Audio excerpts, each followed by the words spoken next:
So, welcome back to Everything Marketplaces, where we talk with founders and leaders from some of today's top marketplaces. So, this is episode 126, which is really a great group chat that we just had with Iman Abuzeid, who's the co-founder and CEO of Incredible Health. So, Incredible Health is a leading career marketplace for healthcare workers. It's a breakout marketplace that's scaled to being used by over 500 hospitals and is backed by top marketplace investors like NFX and Andreessen Horowitz. So this is a really great chat with Iman, where we got to learn more about the founding story of Incredible Health, did a deep dive into it as a leading hiring and healthcare marketplace, got to learn more about their breakout growth, the fundraising journey, and also had a really great group Q&A. So I really enjoyed this conversation, and you're going to find it a great watch to the end.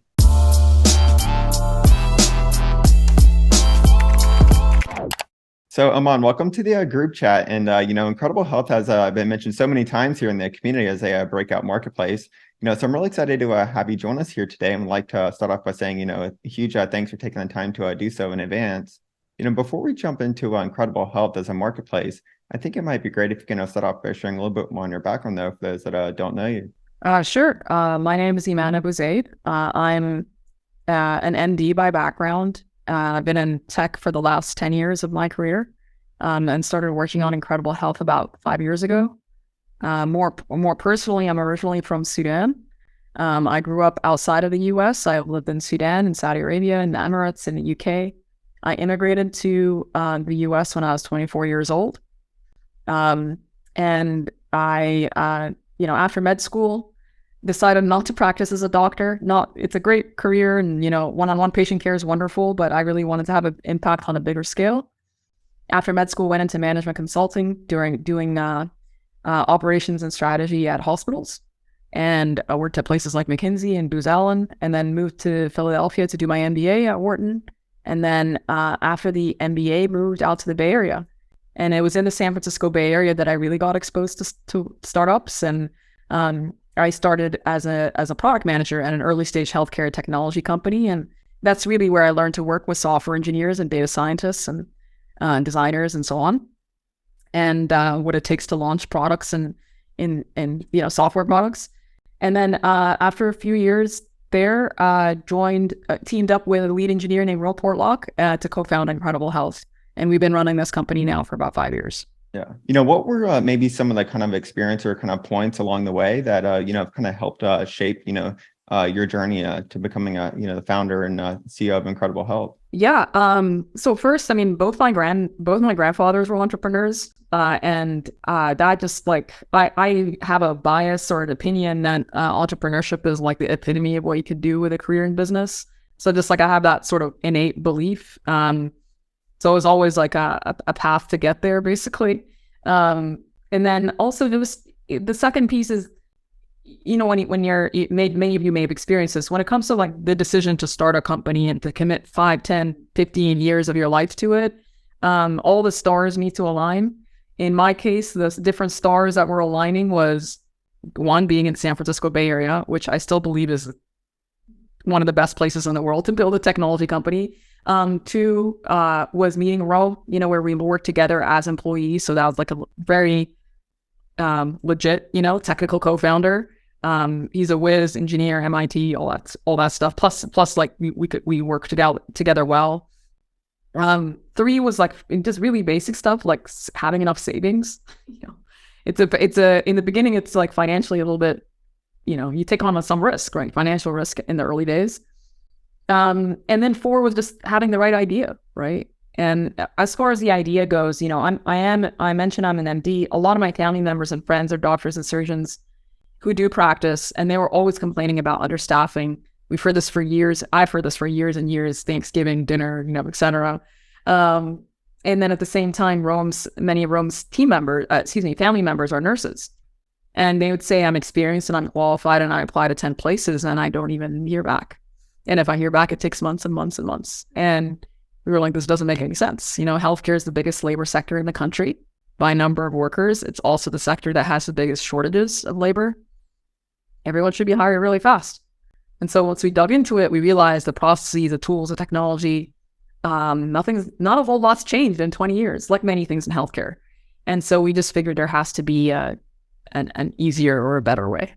So Yeah, certainly sounds like you're solving for, really a big problem. But what were the actual kind of first steps that you took to starting Incredible Health? honestly, we were working on a completely different idea. And we've been working on a different idea that did something totally different, also in software, for almost a year, and we just couldn't grow it. And so around that time, we had teamed up with NFX, which is a seed stage and Series A fund. At the time, they had an accelerator, so we joined their accelerator, and decided to really pivot the idea. And that's sort of how we started to formulate the idea for Incredible Health. How do you think that kind of helped shape, going from an idea and kind of the pivot at the time to, eventually landing on Incredible Health? Yeah, I mean, look, the great thing about the content, the team and the content that NFX provides is that, like, it really does give you the playbook for marketplaces and for network effects in general. And I mean, many people here probably have read that their network effects Bible, and maybe you've heard, Pete Flint and James Currier speak, and they're like the OGs, right? Like, they've been doing this stuff since like the late 90s, and so learning from them just allows us, everyone on this call, including myself, to just leapfrog and like skip a bunch of steps, right? And like avoid a bunch of mistakes. Because, and so, we went through a very robust like ideation exercise where we had like 100 different ideas of what we wanted to pivot to for a variety of reasons. And we really put together like a sort of a decision-making framework or an ideation framework on how to assess the ideas. The first being market size. Like, is this large, and is this, even if we capture only 1% of the market, is this going to be a huge outcome? Another one is competition. Is there like an enormous amount of competition where it's like going to be extremely difficult to get through? Like, I don't know, CRM software, business intelligence software. Those are very, very busy places with lots of competitors. So it's harder to break through.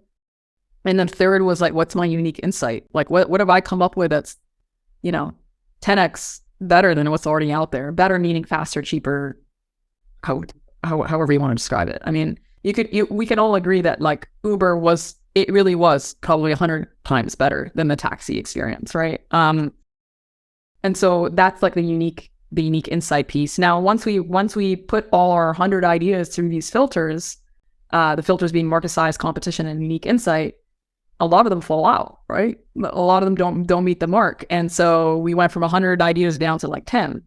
And then at that point, we started to go way deeper on those 10 ideas. We started to do actual customer research and market research. So when I mean market research, I don't mean just like a bunch of Googling. What I mean is like calling up my friends on Wall Street and getting the equity research reports for that industry, right? I mean, like, speaking with, industry experts who are already in the industry, who can at least give you the lay of the land. When it comes to customer research, what I mean by that is like speaking to 5 or 10 users and like not even mentioning the product or company, just saying, hey, I'd love to understand your problems. You ask a bunch of questions about their problems, and then you just say, I'm thinking about this concept. And by saying concept, it doesn't sound as serious, right, as a product or a company. So therefore, they're going to be more honest with you. And what you're looking for, actually, when they answer is their emotional reaction. You don't really care that much about the content of what they're saying, but like how they react. If they're like, yeah, that sounds good, and you've considered XYZ, probably means you're on the wrong track. But if they say, when is this going to be live? Sign me up. My bonus is tied to this, but freaking my boss is giving me hell about this, etc. Like, that's, you want to hear a very over the top reaction like that. And then maybe you're on the right path. So that's a little bit about just like the ideation process we went through. And I think it's super important for founders to invest a lot of time in that process, because at the end of the day, you want to make sure that you've chosen the right idea to pursue. I mean, this is like years of our lives, right? Like, we're sacrificing our freaking families. Sometimes they're sacrificing those financials involved, etc. Like, you have to make sure this is the point in time when the ship is leaving the harbor, and you want to make sure it's pointed in the right direction. And if it's not pointed in the right direction, you're going to end up someplace very, very random, right? So all of this upfront work and ideation is something that I don't think founders actually spend enough time on, and should invest a heavy amount of time in ideation. Yeah, certainly. No, this is so good. So you got quite a few head nods too. So definitely are, relatable with founders here. So in the earlier stages, as marketplaces, we all typically face the kind of chicken and the egg, right? So what was that like with Incredible Health, and how did you kind of overcome that in the early stages? Yeah, there's a few ways we overcome it. So in our case, like the chicken and egg problem is very classic. We had to get both in order for the marketplace to work. There was no shortcuts there, but there were certain decisions we made that helped getting both sides of the platform more feasible. For example, we really restrained it geographically. When we started work, it was only the San Francisco Bay Area when we started, right? In fact, our first 2 years of the company, we were only in California, primarily the Bay Area and LA. And it was in those 2 years that we ensured that our operations were in decent shape, that our product was in decent shape, that we had good unit economics, that we could get talent through our funnels, et cetera, and drive success for both sides of the marketplace. And we didn't really focus on growth at all. It was just on building in a very constrained geography. Now, of course, we needed to add nurses and employers, but there was a lot of close interaction with those users, a ton of feedback going back and forth. I mean, I would say like the Bay Area hospitals and health systems played a huge role in our product roadmap in the first couple of years. That's how we, that was a key way we solved that in the early days. Obviously, if you ask me today how we solve it, it's a completely different answer. But like you asked me about the early days, No, certainly. I also realized it might be helpful. Can you give us kind of like an overview of Incredible Health today? Yeah, a little bit of context. Yeah, like what do we actually do? Okay, so Incredible Health is the fastest growing career marketplace for healthcare workers in the U.S. today. The company's valued at $1.65 billion. We are the highest valued career marketplace for healthcare workers in the U.S. as well. Hospitals and health systems, they use our software and our custom matching technology and our screening technology to hire nurses in permanent roles in 20 days or less. It normally takes them 80 days or longer. The results of this is hiring that happens faster, right? Which it leads to at least $2 million saved per hospital that we work with because they don't have to spend as much on temporary labor. It also allows nurses to relocate. So 1/3 of the hires on our platform are nurses that are relocating from other parts of the country. We also have on average, a 50% increase in salary and 50% reduction in commute time too for those that are not relocating.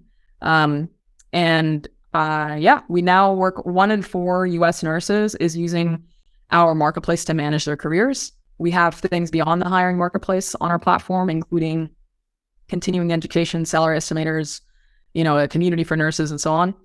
And then we work with over 700 hospitals, including 75% of the top ranked hospitals in the country. So we work with very large health systems like Tenet and the HCA and Kaiser Permanente. We work with lots of academic medical centers like Johns Hopkins and Stanford and Cedars-Sinai, and lots of community hospitals too. And we're currently live in 26 states. Yeah, I mean that's pretty incredible, right? Speaks to the name. No pun intended on that. Thanks. But there's some specific kind of topics with it though that I did want to jump into a little bit more. Which I guess the first is like the kind of reverse matching, right? And so the hospitals applying to the nurses, and kind of flipping that around. So was that something that you did kind of early on or from the beginning? Yeah, it was something that we did in the beginning. If I had to summarize like our value proposition, is that employers apply to the talent instead of the other way around.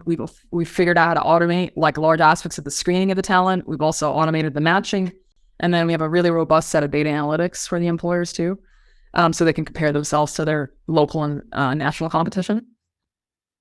So for the employers applying to the talent, yeah, that existed from the very beginning, and it really started with that. If you guys remember, I was talking about the unique insight earlier. We noticed that the dynamics of labor in healthcare is quite similar to the dynamics in technology. In tech, we have huge shortages of software engineers, right, and other technical workers. And there was a company at the time, you guys may remember Hired.com, or they used to be called Developer Auction, actually, before they changed their name. And they had this concept of like, employers bidding or asking or requesting of talent. So that's where we borrowed the idea, actually. And we said, listen, there's similar dynamics in healthcare with massive labor shortages. What if we make this an extremely candidate-centric or talent-centric model where the employers are applying to the talent? So yeah, that still exists today.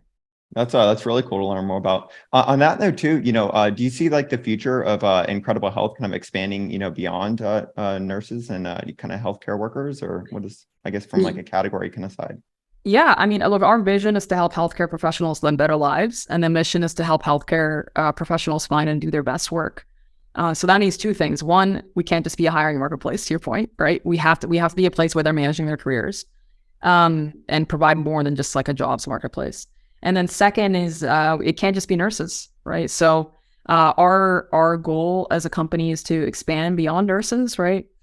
There's other types of healthcare workers, doctors, physical therapists, pharmacists, and so on that can all benefit from a product like this. There's shortages in all those areas too. Also, we are very focused on just hospitals as an employer category right now. But we have ambitions to go to surgical centers and urgent care and skilled nursing and so on. And so I don't think we'll ever leave healthcare, but healthcare at the end of the day employs 20% of Americans, and our goal is to take it all eventually. Want to expand in all parts of healthcare, but like we have to be very systematic with our growth. Yeah, certainly sounds like such a huge a market. When it comes to as far as like the markets that you operate in, since it is a kind of localized marketplace to some extent, what does that kind of I would say like new market kind of launch and expansion kind of playbook look like? The playbook is definitely not fixed, and we keep improving it. I think when it comes to launching a new market, you got to have both sides, both the talent and the employers. On the employer side, in our case, is very enterprise. We got a whole sales team, a marketing team that drives leads to the sales team. These are classic enterprise sales people that we have employed here. They close large enterprise deals. So that's that side of the platform. So you have to get your first employers basically in order to launch a market. And then on the talent side, there's an entire consumer marketing and consumer product playbook that we deploy to get it going. The other thing that we are able to benefit from in our marketplace is relocation. So usually when we're launching, let's say we're about to launch in Tennessee, right? We already actually have a base of talent for Tennessee because there are nurses from other states who want to relocate to Tennessee. So we're not necessarily like starting from scratch anymore. But of course we have to, grow it. So there's the playbook, and the sort of the launch playbook continues to improve. But it is something that has to be really systematic. It has to be systematized, automated as much as possible, documented, and so on. Yeah. Yes. So you mentioned as far as like on the hospital side, kind of being more of like a typical kind of like enterprise sales. So if we kind of go back to the earliest days, what was it like kind of selling into the first hospitals and convincing them to join Incredible Health, and then maybe what were some of the significant kind of milestones when it comes to onboarding hospitals? Yeah. The early days, it was myself closing these enterprise deals, and then one of our first employees was an enterprise salesperson. And I give her a lot of credit for closing the majority of hospitals in California for our platform. And just speaks to the importance of getting great talent on your team.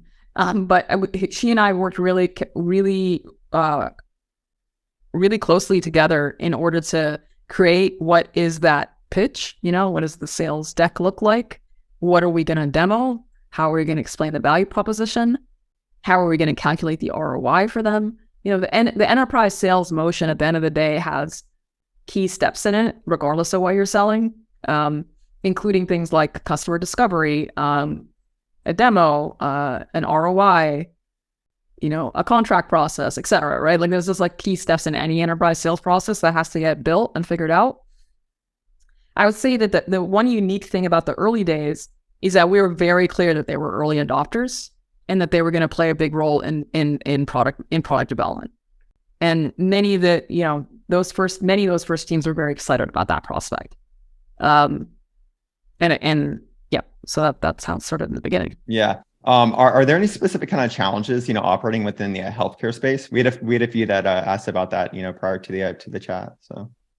Yeah, I mean, it's just a archaic industry that doesn't want to change. That's a fundamental challenge of working in healthcare. What that means for us as entrepreneurs is that we have to find the early adopters. We have to find those that are trying to make moves. And every industry has that, including healthcare. I'd say definitely all of our first clients were all like people who were trying to innovate and make moves and make changes internally, and we're willing to try something new. So it's that sort of like persona that you have to look for. But even today, even we're at the growth stage today, when we are trying to go after a health system, there usually is at least maybe one, possibly two leaders that is innovative and wants to make changes. And and your job as a CEO, a salesperson, a sales leader, whoever it is to identify who is it that's going to be your champion and is going to push this through, and going to collaborate with you on getting this done. So healthcare is archaic. It doesn't want to move, but there's extremely strong market forces in healthcare that are sort of forcing change in some ways. For example, this massive labor shortage, like all their financials are messed up, right? Because they run low margin businesses and they're spending more than they ever have before on temporary labor. So they are the hospital leaders are under a lot of pressure to get rid of temporary labor because it's eating into their bottom line. Those are the kinds of like business problems that you want to go after, right? Like these are like hair on fire, like it's affecting my financials, my margins, my board is giving me crap about it, like, or my boss or whoever. Those are the kinds of things that you got to go after as a marketplace founder. Yeah, that's such a great point as far as, solving such a kind of a acute problem, I guess, that they have. And, also too, finding your, your first kind of earlier true believers. So Yeah. We're going to actually jump into questions here because we have a few that are, posting some questions in a second. Otherwise, you and I can just kind of go on chatting about incredible health. But, right before we do though, so, you have some really awesome investors on board, as you mentioned, kind of in the early stages, NFX, and then also Andreessen. Yep. I believe Jeff Jordan's on your board too. That's right. So, could you share a little bit more about, what the fundraising journey has been like? Yeah. So I've raised almost $100 million for Incredible Health across 3 rounds, a seed in 2017, a Series A in 2019, and a Series B in 2022. And each of those fundraisings were slightly different, right? But I would say the common theme between all of them is it being, as far as the process goes, being extremely clear about who you target. I definitely have a bias for Bay Area investors. I don't really mess with any non-Bay Area investors, to be honest. Like, it's my own bias, but and the reason for that is because they are more risk-taking. And they're less cheap too, when it comes to valuations. And it was very important also for us to target investors that were going to help. And so I really did go after marketplace investors, especially in those first 2 rounds, seed and Series A, because we wanted that expertise. So that's all on like process stuff. The other process aspect is just always make sure that you're in a position of strength, which means multiple term sheets, which means you're, as a CEO, able to be very selective about who you go with. That there's a lot that goes into that, right? And then the second piece is the content. The content of the story you're telling is so important. I mean, coming across as a founder that's ambitious that's really trying to change an entire industry, that's aiming for an IPO, that's aiming to build a legendary company. That's how you got to start. That's how you start the pitch before you go into any detail. So really getting the story and the content right, and the vision and the mission and so on is what's very important as well. Awesome. Hey, Iman, actually, we had a question. JT from he's the founder of Button, was a medical supply marketplace. He actually asked, and a few other founders in the community have asked about this, which is the importance of having a marketplace investors on board, and even kind of constructing a board with specific I would say investors like Jeff Jordan that are so experienced in the world of marketplaces, and then also too like how you lean on them as board members. Yeah, I think having marketplace investors and technology investors more broadly is very important for several reasons. One is that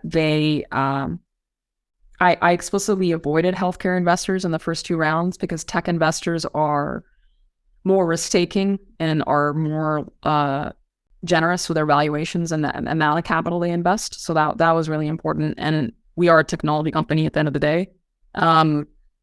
Second is I think they provided a lot of strategic advice to us, right? So if you've seen, let's take Jeff Jordan as an example. If you were the CEO of OpenTable and the president of eBay, and you were the early investor and board member at Pinterest and Instacart and Airbnb, I mean, that's a lot of learnings, a lot of mistakes, a lot of, so he's able to advise me in a way that's way more nuanced than a standard, more average, tech investor, and certainly way more than a healthcare investor.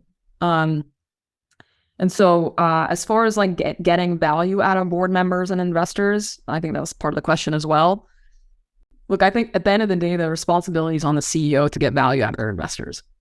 Okay. So that means structuring all of it in a way that you get the value. So what I mean by that is when I have quarterly board meetings, and board meetings are not supposed to be a dog and pony show, right? So like all the historical, what did we just do in the last quarter? That's sent out ahead of time anyway. And the majority of the board meeting is spent on what I call deep dives, right? And that's like a specific problems that we are brainstorming with the board. And that is our opportunity as a leadership team to extract value out of their brains, out of the board members' brains. And you have to so we intentionally design things in that way so we can get value out of them. It's not supposed to be a one-way conversation. And then in addition to that, I tend to, with some of our key investors, I tend to have a one-on-one with them, even in between board meetings, because that's another opportunity to get deep into certain problems. And the problems can really range. Like there could be like a senior exec I'm struggling to figure out, right? Or it could be, another, a growth plateau that we hit, right? That we need to break through. Or, we started investing heavily in PR back in 2019. And so that was a bunch of stuff we had to figure out. And it can honestly be a whole range of topics. Yeah, no, that's going to be super helpful. So thanks for sharing with us on that. So, and definitely agree as far as, the range of topics and, the different things you're thinking through can vary quite a bit there. I always try to remind myself, you guys will remind yourselves of this as well. It's like, we make the investors successful, not the other way around. Like when they're successful, that's because we became successful. So just like, sometimes there's weird power dynamics and weird stuff that goes on. And like the VCs are so loud on Twitter and all that, right? But it's just like, just never put them on a pedestal. No, we definitely need to hear this. So I love it. Hey, Shigen, do you want to jump on? Hi, thank you. Hi, Iman. I think we met at SaaStr, fellow Wharton grad. Great. I want to take you back, way back to your cold start. And not ask you about Incredible Health, but if you were building another marketplace today, obviously a lot has changed. The dynamic has changed, better fundraising and activating a marketplace. I guess what would be your 3 lessons you would give either as an advisor or as a second generation founder? Yeah, if I was starting today, my top advice, number 1 is to make sure the ideation the process has been done thoroughly and that you really have a unique insight. So whatever you've come up with is at least 10 times better than the status quo and what's already out there. Better being defined as faster, cheaper, more compliant. If all it is just like, hey, the design is nicer, then that's not good enough. Really, it has to be a fundamental change to what's already happening out there. The second is on the topic of the second is just pay attention to your team and who you hire. At the end of the day, like your first 5-10 people, I mean, they set the trajectory for the entire company. So make sure that you got the right people, right? And if you don't, replace them. So, part of that is like, you have to have courage, right? As CEO, to make decisions like, hey, we need to pivot. We need to scrap this idea. This experiment has failed 7 times. We need to move on. This person is not working out. We need to replace them. Like, you need quite a lot of courage to run a high growth company successfully. And then the third piece is on fundraising. I mean, I know it's in a very different fundraising environment today than it was when I was fundraising or when I started. That just requires an enormous amount of relentless. You have to be very relentless and then just have extremely strong process and content Process meaning like you're targeting the right people, you're sequencing it in the right way. Like don't rush to pitch a tier 1 investor if you're still not very good, right? Like practice on the tier 3 investors first, right? And leave the tier 1s to the end of your process. And then on content, I mean, I review a lot of decks, and probably the most common issues I see in decks is it doesn't sound very ambitious in the beginning. It doesn't explain the customer problem up front. You're taking the investor on a hero's journey at the end of the day. And so there's a certain story arc that you need to follow. And things like unit economics and your go-to-market strategy and all that stuff is at the end, right?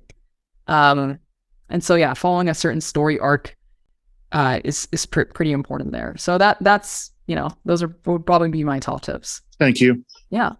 Do you think we have time to get Ben's question? He's had his hand raised for a while. Yeah. Hey, Benjamin.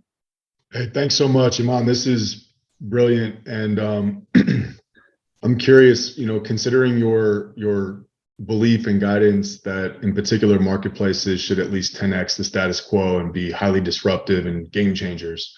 One of the things that I have heard as a concern in this market in particular from a fundraising standpoint is that that's great, that's what we want, but that requires education of the market, and that's expensive. How do you break down in your mind sort of like the way that you would tell that story from an education standpoint to actually bring a truly disruptive and in particular cost-saving solution to market that helps a lot of people? Yeah, and when you refer to educating the market, are you referring to educating investors or educating customers?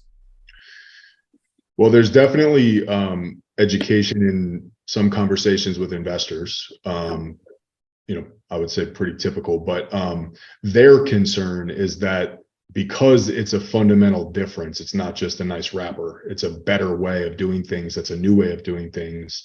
There are some question marks / potential concerns from certain investors around educating the market. Yeah, so the way to tackle that is to have a very clear strategy and approach to how you're going to educate the market. I'll give you an example from early days of Incredible Health. Like, I think our answer to that question was like, we are going to have a direct sales team that is going to participate and drive education of this market, right? We are going to have webinars and all kinds of thought leadership and white papers and so on to educate this market, which includes customer testimonials and all of that, right? And then, and we are going to show up in all the right places, trade shows, press, whatever it is, in order to educate the market. And so like, as long as you have like a sort of a systematic approach or answer to that question, you should be able to kind of overcome that hurdle. Great. Yeah. Thank you. It's awesome. Awesome. Yeah. Thanks for making time for the last question. So, and thanks for patiently waiting, Benjamin. So, well, cool. Well, thank you so much, Iman. This is a really fun chat. And I mean, we just learned so much about, your awesome, experience, journey and kind of marketplace insights. So we appreciate, taking the time to join us here today and share more about it. Yeah. Thank you so much for having me. I mean, I think my team shared my social handles, but like, you guys are more than welcome to follow me on Twitter or add me on LinkedIn. My DMs are open on Twitter too. So if I can help with anything, if there's any other questions, I'll happy to help. I mean, there were a lot of founders ahead of me helped me, right? Yeah, we really appreciate it. Marketplaces are challenging. We have to be sort of crazy to start them. So, and I'll include a link to your social and also Incredible Health in the recording to this too, and share it in the community. So you'll have lots of marketplace founders coming your way. Okay, sounds good. Thanks, everybody.